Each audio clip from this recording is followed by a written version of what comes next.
Hi everyone. In this video, I'm going to go ahead and cover the difference between save and save as and when would be a good use case to use each of them. So let's go ahead and start with save. So save is going to be something that you're going to use while you're working in your presentation, and you're okay actually saving over the file that you have open. So maybe this is a presentation that you've been working on for a while, or maybe someone sent it to you, and you're okay saving over that original file. So in which case, you can just go ahead and save it. Either you can enable autosave, so it's just saving changes as you go along, or you can come up here and hit this little floppy disk, or you could press Control S on your keyboard and then use the shortcut there to go ahead and save it.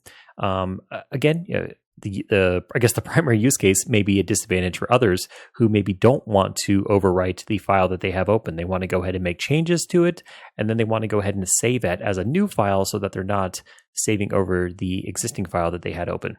Hope that makes sense. So if that's the case, say you came over to this and you wanted to go ahead and modify this by maybe deleting slide 3, slide 5, slide 7, and you want to go ahead and leave those on the original file, but you want to go ahead and save another download of that presentation with those slides missing. What you could do is make those changes, whether it's just deleting those slides or anything else.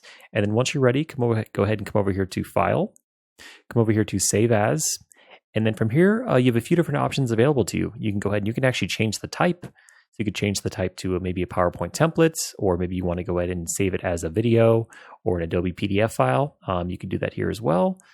Somewhere on here, let me see, PDF. I know it's over here. I know I'm going to see it in a second. There it is right there.